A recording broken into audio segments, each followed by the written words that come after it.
نجيو لصيد الحبارة من المصايب البيئية الموجودة في تونس حسب ما يقول أكثر من ناشط في المجال البيئي في تونس. اتهامات لوزارة البيئة بالتقصير في حماية النوع هذا من الطيور اللي يمكن ينقرض من تونس. شوفوا تقرير ملاك اليزيد ونرجع نحكيه.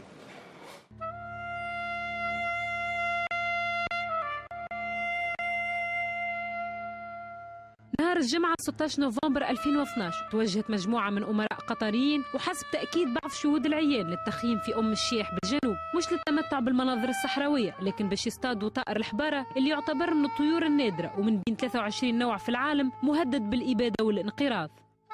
هذه مش أول مرة، وحسب تأكيد بعض المهتمين بالطبيعة والمحيط وبعض الجمعيات الناشطة في هالمجال، فإنه المخيم القطري دام في شهر أكتوبر العام اللي فات 94 يوم، والسلطات هي اللي منحت التأشيرة حسب تأكيد بعض المصادر. والمعلوم انه هالتجاوزات مش منسوبه للقطريين اكاهو، لانه للاسف الانتهاكات الطبيعيه هذه قاموا بها زاد وفود اماراتيه وسعوديه، والانتهاكات شملت منطقه شط الغرسه في توزر وقصر غيلان وغيرها من المناطق الصحراويه، كما شملت الانتهاكات حيوان اخر نادر كما الغزال والاوز والحيوانات الصحراويه وخصوصا طائر الحباره.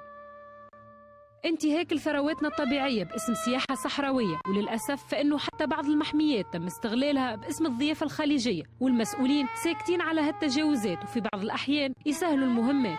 كابوس الصيد العشوائي تحت غطاء السياحة الخليجية اللي يعتدي على ثرواتنا الطبيعية ويهدد بعض الكائنات الحية، ورغم صرخات الاستغاثة المتواصلة للجمعيات والشبكات البيئية ومناشدة سلطة الإشراف للتدخل، فإنه حسب تأكيدهم لا مجيب لنداءات الاستغاثة ولا رادع للانتهاكات الطبيعية.